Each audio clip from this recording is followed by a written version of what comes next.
Hello students, आज हम जो कल से आपको चैप्टर करवाया जा रहा था बैंकिंग से रिलेटेड था, उसमें हमने कल वाणिज्य बैंक करे थे। आज हम केंद्रीय बैंक करेंगे। देखिए, केंद्रीय बैंक इसका सर्वोच्च बैंक अपेक्स बैंक होता है इंडिया का, जो हमारे देश में आरबीआई है। ठीक है, तो केंद्रीय बैंक के बारे में पढ़ेंगे। कहते हैं केंद्रीय बैंक जो देश की संपूर्ण बैंकिंग प्रणाली को नियंत्रित करता है, तो इसके संदर्भ में आके जो हमारे आर्थिक विकास है देश के, इसी के कारण संभव होता है। यह बैंक देश के सभी प्रकार की बैंकों को कंट्रोल करता है, नोट छापता है, मुद्रा की पूर्ति को नियंत्रित करता है।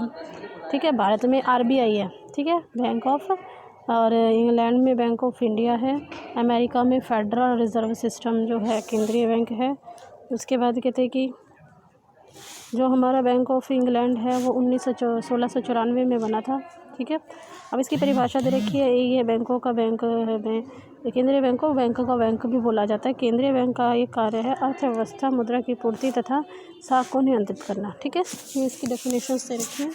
अब आते हैं केंद्रीय बैंक। नॉर्मल लैंग्वेज में आपको समझ आ गया तो क्या है केंद्रीय बैंक और व्यापारिक बैंक में अंतर है। देखिए क्या क्या अंतर बोलते हैं। सबसे कहते हैं केंद्रीय बैंकों का मुख्य उद्देश्य जनता की सेवा करना। केंद्रीय बैंक का मुख्य उद्देश्य जनता की सेवा करना है। देखिए, जनता के कंट्रोल में कार्य करता है। इंटरेस्ट रेट ये डिसाइड करता है कितने इंटरेस्ट रेट है। ठीक है, और बैंकों को मार्गदर्शन करता है। ठीक है, फिर सेकंड पॉइंट कहता है केंद्रीय बैंक का जनता के साथ सीधा लेन देन नहीं होता। ठीक है, केंद्रीय बैंक का जनता के साथ डायरेक्ट कोई भी लेन देन नहीं होता। मतलब ये क्या करता है कि बैंकों के साथ, जैसे कि वो पीएनबी बैंक है, तो जो हमारा केंद्रीय बैंक होगा ना, रिजर्व बैंक है आरबीआई। ठीक है, आरबीआई जो है वो इनके साथ कांटेक्ट करेगा। जनता के साथ जो हमारी जो क्या नाम है पॉपुलेशन होती है, जनता होती है हमारे, उसके साथ कोई भी लिंक नहीं होता। ये पीएनबी दूसरे जो बैंक होते हैं कमीशन के साथ होता है इनका लिंक। फिर उसके बाद आता है सरकारी संस्था होती है। ये तो हमें पता है, ये एक सरकारी संस्था है। ठीक है, सरकारी संस्था है।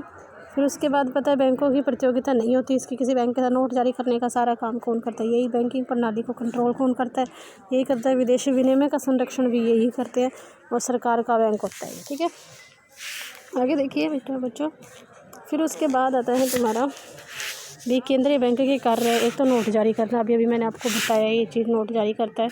ठीक है, उसके बाद कहता है banker of the government. Banker government का बैंक है, सारे कंट्रोल यही करता है। जितने भी प्रकार के बैंक हो उसमें भाई हम कहते हैं ना, कल गोल्ड लोन के बारे में बताते हैं। 115 करोड़ रुपए गोल्ड के रूप में और 85 करोड़ रुपए विदेशी विनिमय। तो ये डिसाइड करता है कि किस बैंक को कितना कितना रखना है। आरबीआई को इतना रखना पड़ता है। बैंकर्स बैंक बैंकों का बैंक होता है। आरबीआई जो रेट ऑफ इंटरेस्ट है, सेविंग के ऊपर कितना, एफडी पे ऊपर कितना, और भी चीज़ों पे इंटरेस्ट कितना लेना है, वो सारा ये डिसाइड करता है। मॉर्गेज कितना रखना है, ये भी ये डिसाइड करता है। फिर इसके बाद आता है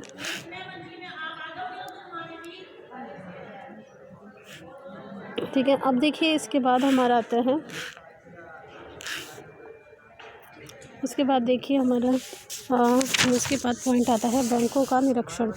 बैंकों का जो निरीक्षण है, सुपरविजन ऑफ बैंक। देखो, बैंकों पे कंट्रोल भी यही करता है। Lender of the last resort, ये कहता है कि अंतिम ऋणदाता कौन है। अब मान लीजिए किसी बैंक को पैसों की जरूरत है तो कहाँ से रहेगा? आरबीआई से लोन लेगा।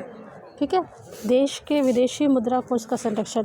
अब मान लीजिए कोई व्यापारी है, वो बाहर व्यापार करता है और उसको उसकी करेंसी है दूसरे देश की, तो जो वो करेंसी में हमारे यहाँ के रुपीज़ में चेंज करवाए तो वो आरबीआई से चेंज करवाएगा। इन्होंने अपने ऑफिस खोल रखे होते हैं अलग अलग, जैसे कनॉट प्लेस में दिल्ली में है, काफ़ी सारे ऑफिस खुले हैं जो करेंसी चेंज के लिए करते हैं, काम करते हैं।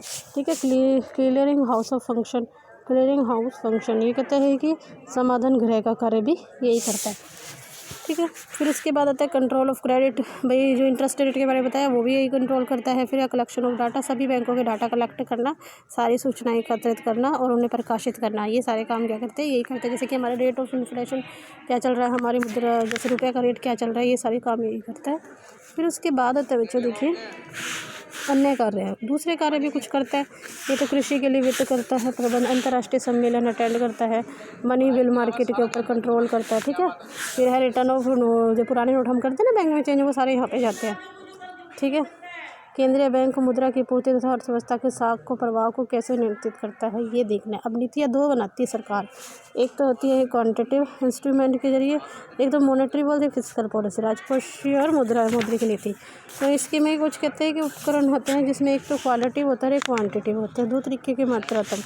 अब कहता है कि जो मात्रात्मक उपाय हैं उसमें क्या कहते हैं, मात्रा मतलब मात्रा से रिलेटेड होंगे। तो एक तो इसमें बैंक रेट डिसाइड कर लेता है।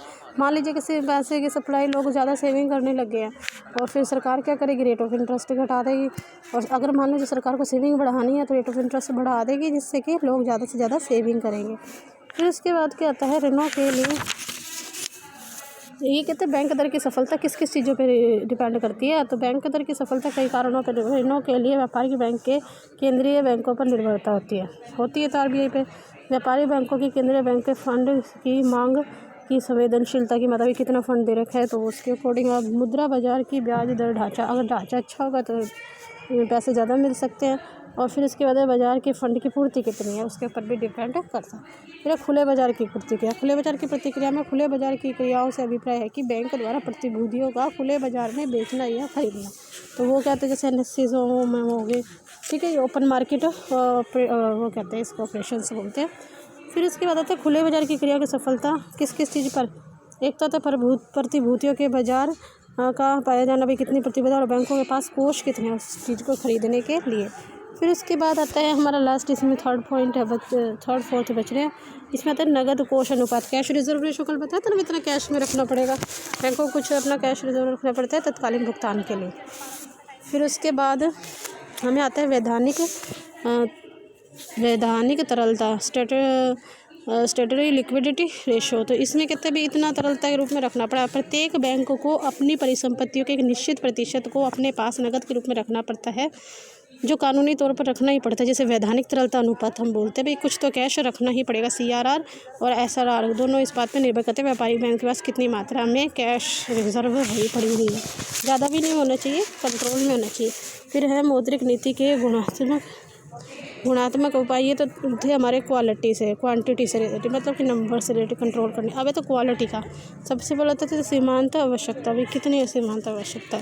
किसी वस्तु की जमानत पर दिए गए ऋण तथा जमानत वाली वस्तु के वर्तमान मूल्य में अंतर होना चाहिए। जमानत पर जितना ऋण दिए गए, मान लीजिए 1 लाख रुपए का ऋण लेना है तो उसके लिए 50,000 का कुछ ना कुछ मॉर्गेज करवाएंगे या 75,000 का कुछ ना कुछ मॉर्गेज करवाएंगे। तो उसके ऊपर डिपेंड करता है, ये RBI डिसाइड करती है। फिर उसके बाद आता है रेशनिंग ऑफ क्रेडिट की रेशनिंग। साख निर्णय में कि विभिन्न व्यावसायिक क्रियाओं के लिए साख की मात्रा का कोटा निर्धारित किया जाता है। भी कितना क्रैश करना पड़ेगा। फिर उसके डायरेक्ट ऑक्शन, कई बार क्या होता है जो डायरेक्ट ऑक्शन कर दी जाती है उसमें कैसे किया जाता है कि केंद्रीय बैंक डायरेक्ट एक्शन किया जाता है। केंद्रीय उन बैंकों के विरुद्ध कार्रवाई करता है जो उसकी साख नीति का पालन नहीं करता, रेट इंटरेस्ट ज़्यादा लेता है या किसी कम इंटरेस्ट देता है तो उसमें। फिर उसके मोरल सेशन, कभी कभी केंद्रीय सदस्य अपने बैंकों पर नैतिक प्रभाव डालने साख नियंत्रण के लिए अपनाई गई नीतिगत काम करने के लिए सहमत कर लेता है। ठीक है, मोरली मतलब वो डिपेंड करता है उसके ऊपर काम करे। फिर उसके बाद आता है, देखिए लास्ट जो हमारा पॉइंट बच जाएगा इसमें, देखिए ये लास्ट है हमारा। अब ये कहते हैं मौद्रिक नीति के उपकरण तथा विधियाँ। अब मौद्रिक नीति में कहते हैं मात्रात्मक उपाय आगे अभी बताए हैं और एक गुणात्मक आगे। मात्रा में बैंक की दर निर्धारित कर देता है, खुले बाजार की क्रिया निर्धारित कर देता है, अनुपात, कैश रिजर्व रेशो, और फिर इसके बाद SLR मतलब स्टेटरी रिजर्व वैधानिक तरलता के रूप में। फिर उसके मौद्रिक नैतिक प्रभाव भी डालता है, डायरेक्ट एक्शन भी लेता है, ये ऊपर नीचे लिख सकते हैं हम, सीमांत भी और साख कंट्रोल भी करता है। क्लियर है, इस तरीके से करना बच्चों, बहुत अच्छा चैप्टर है। थैंक यू बच्चों।